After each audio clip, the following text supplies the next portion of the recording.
नहीं था, सारे राग क्रम से मैं बोल सकूं।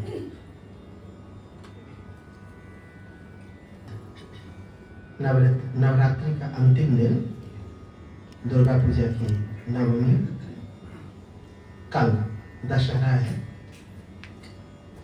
विजयादशमी। तो एक तरह से कल के पर्व के लिए हम लोग आज तक जो साधना थी उसको पूर्ण कर ली। विजयादशमी का पर्व आप सभी को बहुत बहुत मुबारक। सभी को माँ का आशीर्वाद मिले। आप अपने अपने क्षेत्र में, अपने अपने कर्म में, आगे जीवन में खूब आगे बढ़े, सच्चाई के साथ, ईमानदारी के साथ। ईमानदारी अपने लिए भी, और हम जिस विधा की पूजा करते हैं संगीत की, उसके प्रति भी एक विशेष प्रकार की ईमानदारी की जरूरत होती है। उस ईमानदारी को बनाए रखना चाहिए। आप थोड़ी देर के लिए अगर किसी और के लिए भी थोड़ा डिसऑनेस्ट हो सकते हैं, लेकिन अपने संगीत के प्रति, अपने विधा के प्रति किसी प्रकार की बेईमानी मत करिए। ये सीख जरूर ध्यान में रखिएगा, क्योंकि संगीत से बेईमानी करने का मतलब है अपना ही नुकसान करना, अपने प्रति बेईमानी करना। अपना रियाज, अपना लक्ष्य, जो हम एक कार्य में लगे उसके प्रति सन्नद्ध हमेशा रहे। जैसे बताया ना कि पहले दिन लोगों को उत्साह था, धीरे धीरे घटता गया। तो ये सब चीजें अपने जीवन में ना आवे। आज हमें अगर रियाज करने का उत्साह है तो कल भी हमारा उत्साह उससे बढ़ता ही रहे, घटे ना। एक आध दिन होता है कभी कभी, लेकिन वो एक आध दिन ही हो। रोज ही मन न लग रहा हो, रोज ही इच्छा नहीं हो रही हो, चलो आज ऐसे ही थोड़ा समय काट लेते हैं, कल से करेंगे, ये सब ईमानदारी की नहीं। अभी जब शुभंकर का सुन रहे थे तो हमको वो छोटा सा शुभंकर दिख रहा था। जब ये क्या स्टोरी बिना सुने कहाँ चली जाएगी? तुम्हारे लिए हम स्टोरी खोज रहे हैं, तुम भाग रही हो। जल्दी जल्दी आओ। एकदम जब स्टोरी सुना तुम गायब हो गई। अभी बोली भी स्टोरी सुनाना भी चाहिए। जल्दी आओ, जल्दी आओ, जल्दी। उसका बस चले तो रोज आए, कभी कभी नहीं आ पाती लेकिन आती है। गाना भी सुनती है, बहुत अच्छे से सुनती है, सो विलंबित वगैरह सब आता भी है, लेकिन उसका मेन ध्यान स्टोरी पर रहता है। जादूगर सिकंदर, ये भी एक स्टोरी है। इसकी मम्मी उसको खूब समझाती, देखो जीवन में आगे बढ़ना है। बहुत बड़ी बड़ी बात करती है, हम सुने हैं एक बात। कहीं बाई चांस क्या हुआ था, एक बार वॉइस मैसेज जो है वो रह गया था, ऑन रह गया होगा और सेंड हो गया, मेरे पास पहुंच गया, मैं सुन लिया। मैं सोचा पता नहीं क्या बोली है, तो देख रहे समझा रही है उसको पूरा, जीवन में आगे बढ़ना है, ये करो वो करो। कहीं 6 साल 7 साल के बच्चे लेकिन तब हमने उनसे कहा कि आप ये सब सिखाती है उनको? तो बोले कि हाँ, एक दिन हम बैठ के ऑटो के अंदर बैठ के इसको समझा रहे थे, ये होना है, आगे ऐसे करना है, जीवन में ऐसे, ये सब सिखा रहे थे। और थोड़ी देर बाद वो बाहर जो है एक जगह पोस्टर लगा हुआ था, बोले जादूगर सिकंदर। बोले गुस्सा है, ऑटो वाला भी पीछे घूम करके हंसने लगे। बोले इतना समझाने का कोई असर नहीं हुआ। स्वयं भी टीचर है, इसलिए कोशिश करती हैं, खुद भी बहुत सुरीली है लेकिन गाती नहीं। हम सोच रहे इनको भी गाने में शामिल कर। हमारे बीच में पहले हम लोग ऐसे ही करते थे ना, तो एक बार हम लोगों ने रखा था कि मम्मियाँ रोज बैठकर ना सब बच्चों के साथ गाने लगती है। बच्चा सीख रहा है, कारी कारी झुकी आई, वो भी गा रही है, इन लोग के पास गवाही देते हैं। तो वो एक होता है मदर्स डे, मातृनवमी वगैरह होता है। मदर्स डे का अलग है, अपने यहाँ भी मातृनवमी आती है। कब आती है हमको मालूम नहीं, बार आती है, कभी भी एक आती होगी। तो हम लोगों ने सोचा कि मातृनवमी को सब माताओं को गाना लगा देते हैं सबका, सब लाइन से एक एक करके माताएं कुछ न कुछ जिसको जितना आता था। तो अब एक दिन करते हैं आपके लिए, देखे कब करते हैं। आपका गाना सुनना है और इनका भी सुनना है। बैठी है रितु अग्रवाल जी, यश की मम्मी, वो बैठ के इतना गाना सुनती है, इतना ध्यान से सुनती है। बेटा कहाँ गया उसका? बेटा गोल देखो सुनना भी आप ही कर लिया, रियाज भी आप ही कर लिया करिए उसके बदले में। लेकिन गजब गाता है, जिस दिन बैठता है मजा आ जाता है, बहुत टैलेंटेड है, गिफ्टेड है जी। तो ये नवरात्रि साधना जैसे शुरू हुई थी, हम हमेशा ही बताते थे कि हम लोग घर में शुरू किए, फिर हमको इसी समय, ऐसे ही समय जब अष्टमी, नवमी, सप्तमी, दुर्गा पूजा का समय होता है, तो हम मेरे उस समय के विद्यार्थियों में ज़्यादातर आप देखेंगे बंगाली थे। बंगाली समुदाय के लोगों के लिए त्यौहार है सबसे बड़ा। तो हमें लगा कि कल तक तो सब आए थे, अब आज कहाँ भला आएंगे, सप्तमी पड़ गया, कुल पंडाल घूमेंगे, नया नया कपड़ा पहन के यहाँ आएंगे। तो उस दिन और ज़्यादा आए, कपड़ा पहन के आए। हमने कहा अरे नहीं गए घूमने, बोले हो जाएगा उसके बाद चलेंगे। तो गाना वाना हम जल्दी से करके हमने कहा आप तुम लोग जाओ घूम। तो अब ऐसा नहीं करते क्योंकि हम खुद ही घूमने नहीं जाते, लेकिन आप जाएंगे, आपको 10 बजे सोच रहे घूमने चले, थोड़ा दर्शन किया जाए कहीं। हमारा हो ही नहीं पा रहा इस बार। खैर, तो ये करने पर हमको तब पता चला कि लोग कितना सुनने को व्याकुल है। अच्छा गाना बजाना उनको सुनने को मिलता है तो जरूर सुनने आते हैं। तो ये अपना जो स्पिरिट है कि जहाँ हमें अच्छा मिले वहाँ जाके जरूर सुने, गाए, वो करें। कई कई जगह पे लोग माने मौका निकाल करके जानते हैं कि वहाँ नहीं हो पाएगा। हमको याद है कि एक बार एक समय था जब बनारस में टिकटेड प्रोग्राम होते थे, टिकट लगता था।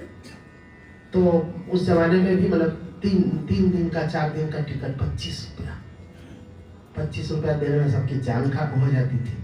तो हमारे घर से भी लोग जाना चाहते थे, पिताजी जाना चाहते थे, मम्मी जाना चाहती थी, हम भी जाना चाहते थे। कोई उपाय था नहीं, क्योंकि 75 रुपया दे करके और 10 रुपया करके था पर डे का। 4 दिन का अगर आप अलग अलग लेंगे तो 40 रुपया, एक साथ सीजन टिकट ले लेंगे तो 25 रुपया, 4 दिन का एक साथ। तो कैसे हो क्या हो, संजोग आ गया। मतलब नया नया सीखना शुरू किए थे बहुत सारे लोग, जैसे 1 साल 2 साल हुआ वैसे ही। तो बाय चांस हमारे गुरुजी के पास वो एक है, उनका नाम भूल गया, जिनका वो मिश्राम्बू का वो था। तो उनके यहाँ से आया कि वो 2 लड़के, 1-2 स्टूडेंट चाहिए तानपुरा बजाने के लिए। तो गुरुजी हमसे बोले कि बजाओगे, बजा लेते हो? हमने कहा तो रोज ही तो बजा रहे आपके घर में। तो बोले कि बजाना पड़ेगा लंबा लंबा। हाँ क्या। तो बोले कि ऐसा करो, तुमको तो फ्री पास मिल जाएगा। तो हमने कहा हाँ पिताजी भी जाना चाहे, माता जी तो बात कर लिए। तो बोले कि ठीक है 40 वाला टिकट 20 में दे देंगे तुम्हारे पिताजी माता जी, इसलिए चलो। तो 20-20 रुपये में 2 टिकट मिल जाए, हम लोग पहुँच गए सुनने के लिए। अब सबको तो ये मौका नहीं मिलता है। तो हमसे 1 साल 1.5 साल बड़े एक है, उनका नाम था रामकृष्ण दास। हमसे 1 क्लास सीनियर पढ़ाई करते थे, पढ़ाई में बहुत अच्छे थे। अब उनको जाना जरूरी है, पैसा है नहीं, गेट में सब खड़े रहते रहे, बॉक्सर हुआ लोग, जाने देंगे नहीं बिना टिकट का। तो सेंट्रल हिंदू गर्ल्स स्कूल का सामने वाले गेट में से लोगों का एंट्री था, वो चले गए पीछे की ओर, और काफ़ी ऊंची चहरदीवारी, और पहनते थे धोती, जैसे करके उज्जवल पहनता है वैसा, वो हमेशा धोती पहनते। कहाँ गया? तो वो आज नहीं ना पहना है, अच्छा अभी बाहर है, खा रहा है। तो वो धोती पहन करके किसी तरह से चहरदीवारी में, बेचारे को आदत भी नहीं थी, चढ़ के ऊपर तक पहुँचे। तो अंदर से वो एक गार्ड वो दौड़ा, अरे कौन है कोई लड़कियों का स्कूल। और वो जो है वो चढ़ गया चहरदीवारी पर, सब समझे जरूर बदमाश होगा, वो डंडा लेके दौड़ाया। तो किसी तरह से वो बताया, तो बोले कि कैसे हो? तो बताया कि वो संगीत देखा, धोती पहना हुआ था, लगा सीधा साधा लड़का। तो बोले कि क्या क्यों जा रहे थे? बोले कि वो संगीत चल रहा है वहाँ पे, मेरे पास पैसा नहीं है। तो बोला कि अच्छा। तो उसको समझ में आया कि नहीं जेन्युइन है, उसको धीरे से एंट्री दे दिया। हम लोग वहाँ बैठे हुए देख रहे रामकृष्ण जी आ रहे हैं, रामकृष्ण दास। तो कह रहे क्या हो गया? तो बोले कि ऐसे ऐसे आए हैं, ऐसे ऐसे पीछे से कूद के चहरदीवारी से। वो हमको उतार लिया, नहीं तो हम तो उतर ही नहीं पा रहे थे। चढ़ने को तो चढ़ गया ऊपर तक, नीचे नहीं उतर पा रहा था। और काफी ऊंचा चहरदीवारी होता है, आज भी देख सकते हो, वही सेम चहरदीवारी है आज तक। वही व्यक्ति एक दिन पहुंचा जब बीएससी करता था, हमसे 1 साल सीनियर, हम बीएससी पार्ट 1 में, वो पार्ट 2 में। तो वहाँ पे बीएचयू में काफ़ी पढ़ाई में बहुत अच्छा था, और पढ़ाई उसमें करनी भी पड़ती थी। बीएससी ऐसे नहीं कर सकते थे, बहुत मुश्किल था, मोटी मोटी किताबें पढ़नी पड़ती थी, चैट जीपीटी नहीं था। तो शंकर भूषण मंदिर में पूरा पहुँचा, झोला एक ठो लटका इतना बड़ा, अरे आइए आओ। तो हम पहले से थे ही, बोले कि झोला में क्या लेके आए हो? तो बोला किसमें किताबें हैं, क्योंकि कल जो एग्ज़ाम है सुबह, यहाँ से जाएंगे सीधे एग्ज़ाम में जाएंगे। तो किस चीज़ का एग्ज़ाम है? बोले कि केमिस्ट्री। तो केमिस्ट्री को हिंदी में क्या बोलते हैं? तो बोला कि ये है रसायन और ये है रस। तो रस और रसायन दोनों का आनंद लेने के लिए आया, तो मौका मिलेगा थोड़ा पढ़ लेंगे। लेकिन फैक्ट था ना, तो वो रस ले का आनंद ले पाया, क्योंकि इतना दिन रात पढ़ा होगा, ना रस का आनंद ले पाया ना रसायन का आनंद ले पाया। वो एक जगह देखने सोया हुआ है।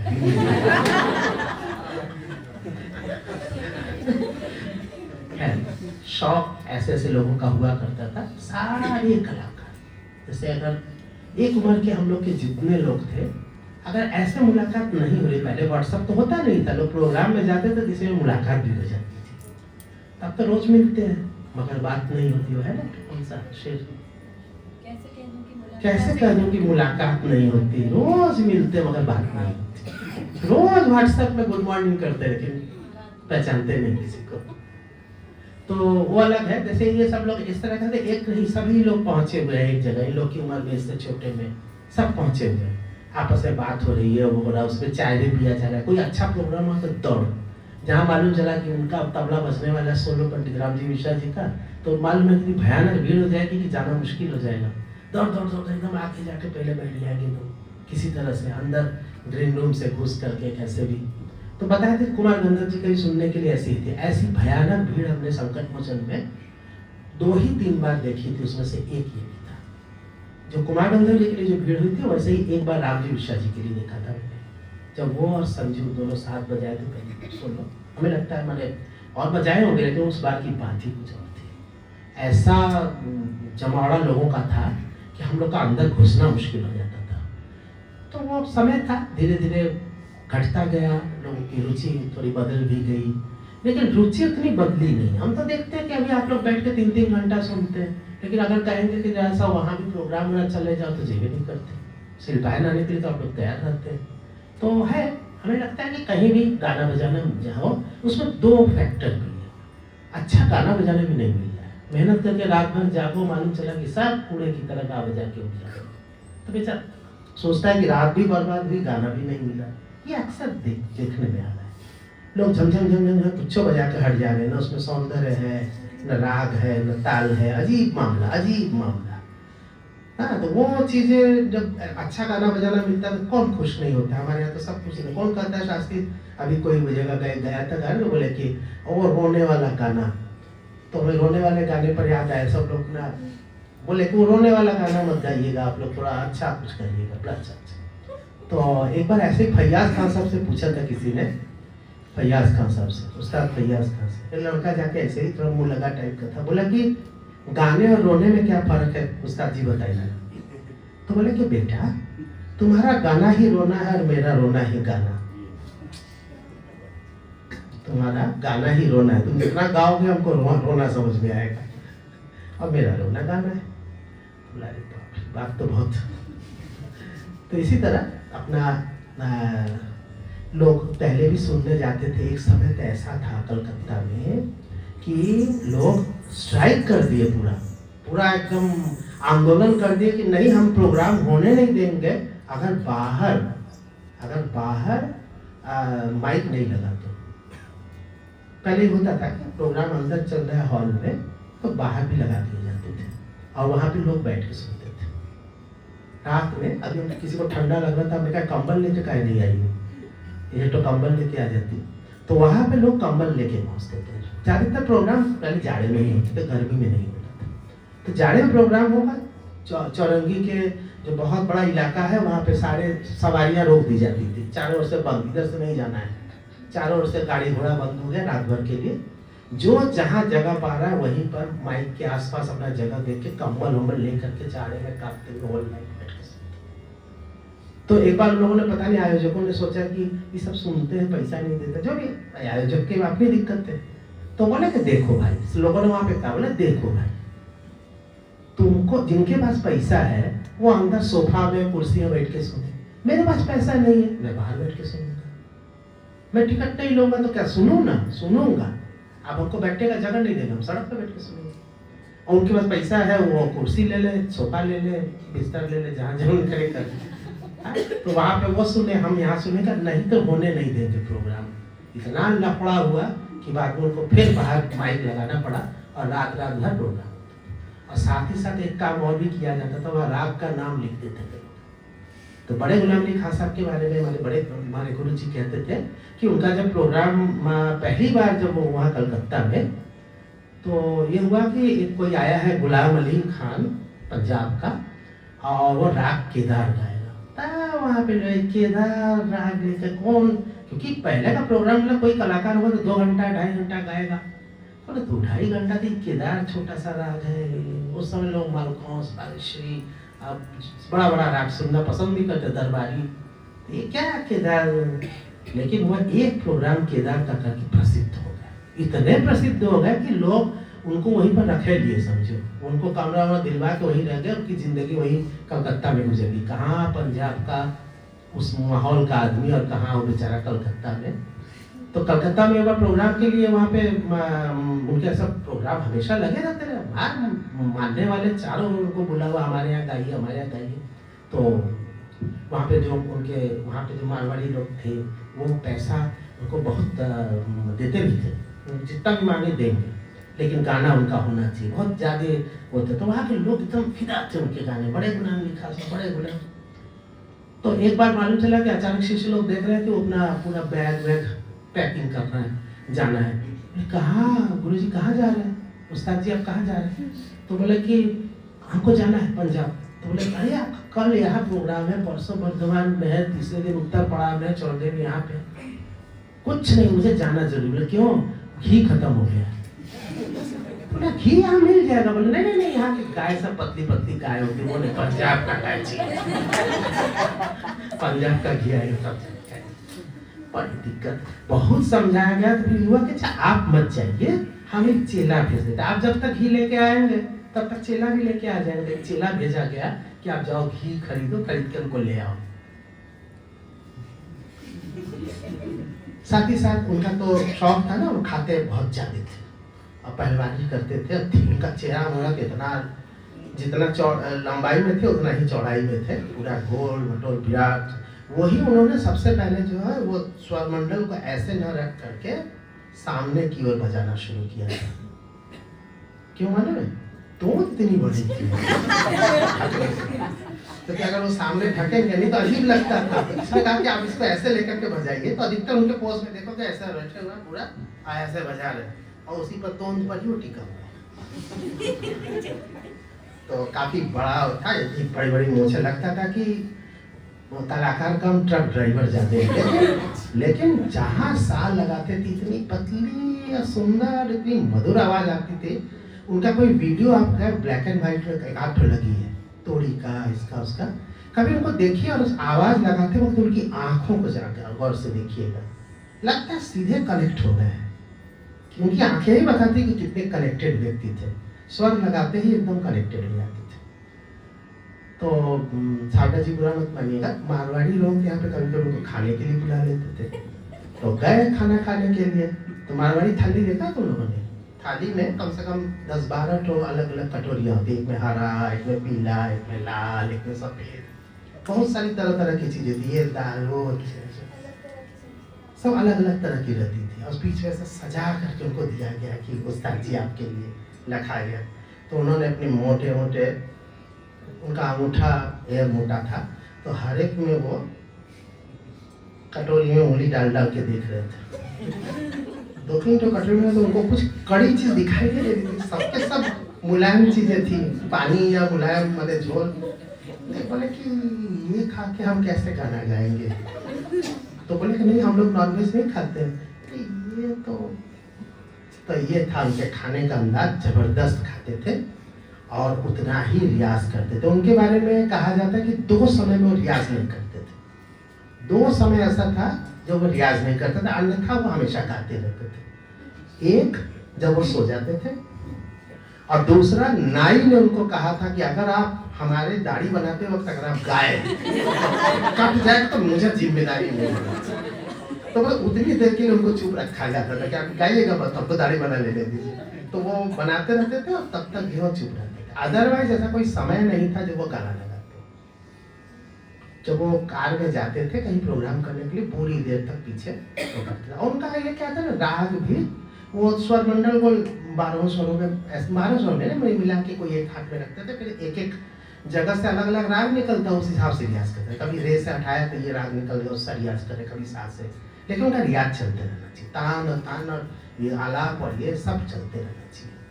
तो वो उन्होंने साधना को अपनाया हर उसमें, और साधना इस भयानक साधना उन्होंने की है उस जमाने में कि जो भी आज आप गाना सुन लीजिए, कभी कभी बहुत रहेगा तो एक बार केदार का रे नवेली नार सुन लीजिए, फिर एक बार वो तान जिसमें कैसी अड़नवे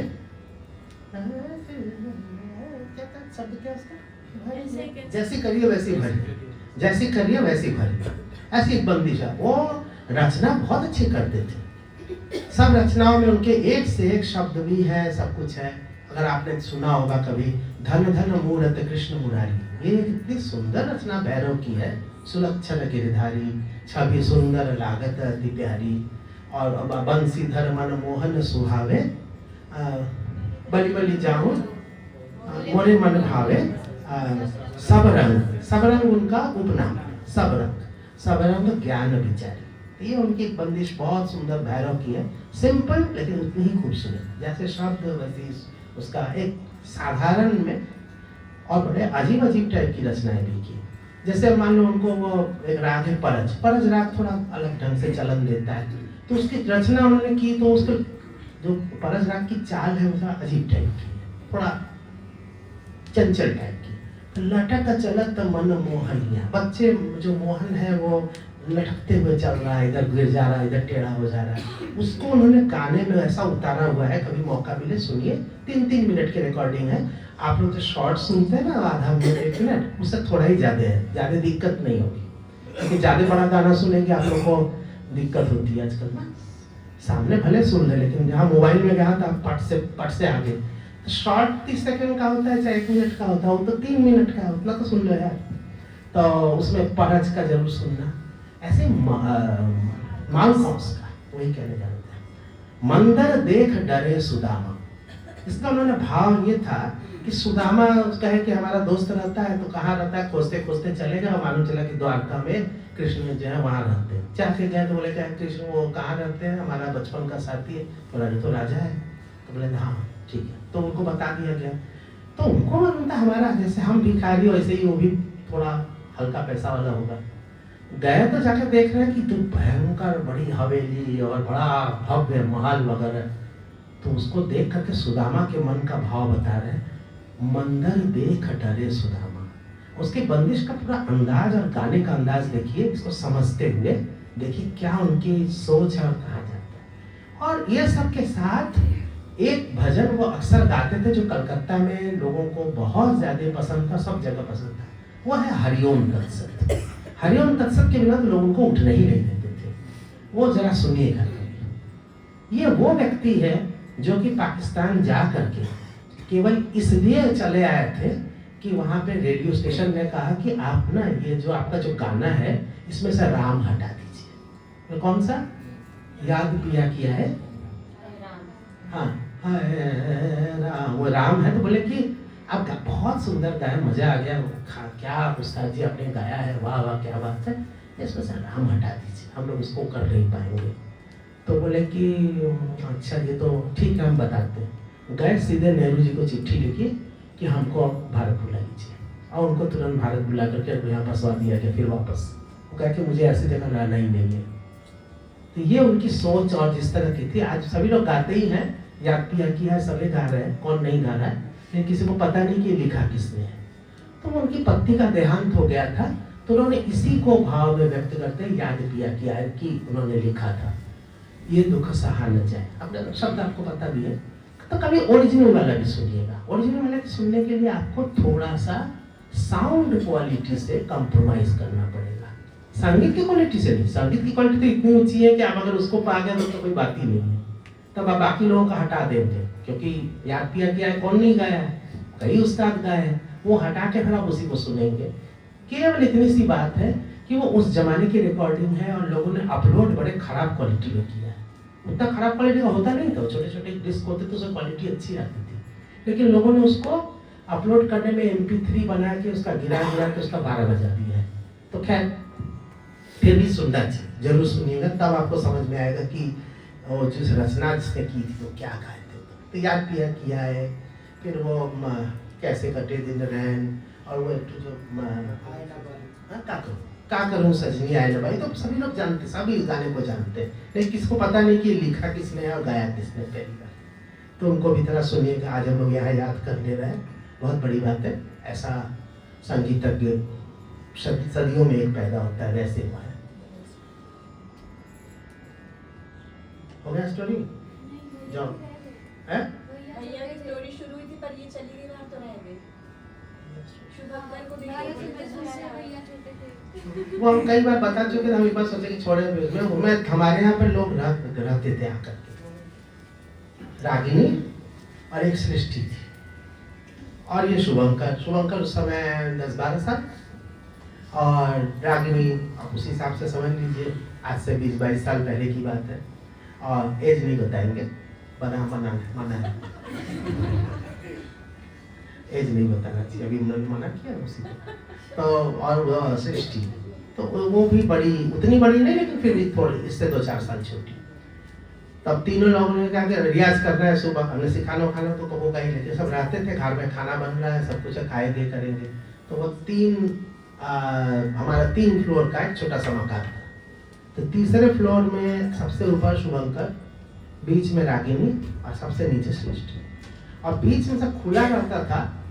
तो यहाँ से आप ऐसे ऊपर देख सकते ऊपर, लेकिन वो जाली टाइप का वो लोहे लगे होते थे, आप गिरेंगे नहीं। तो सृष्टि थोड़ी देर बाद उसका धैर्य जवाब दे जाता था, अगर सब लोग करो रियाज, नीचे आके से ऊपर देखती थी, रागिनी दीदी भी रियाज कर रही है, और शुभंकर तो मारा ही जा रहा है, हमारा तान पर तान सरगम पर सरगम अलंकार कर रहा है। थोड़ी देर बाद, काफी देर करने के बाद रागिनी का भी धैर्य बहुत जबरदस्त, वो भी बाहर आके देख रही है क्या हो रहा है। तो देखिए सृष्टि का तो बंद हो गया है, लेकिन शुभंकर चालू है, फिर बैठ जाए जाके, लेकिन इसका बंदे नहीं होता था। अंततः हम लोग उसको जबरदस्ती करते, बंद करो, खाना खाना है।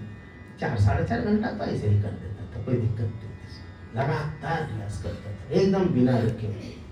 तो आज तक तो कर नहीं पाता, वो पुराना जो घी खाया है उसी का सुगंध है ये। अभी वो उस टाइप का जो पहले था वो रियाज का, उसमें थोड़ी दिक्कत है हमको समझ में। आप लोग खुश हो रहे होंगे, हमको अभी समझ में आया कि कुछ % अभी है। तो गाना तो जोरदार गाया, इसमें कोई दो राय नहीं है। तो रियाज एक ऐसी चीज है जो लगातार करने की चीज है, जितना करोगे उतना पाओगे। और कुछ गाना कब करेंगे? चल बन करे स्वर लय की साधना।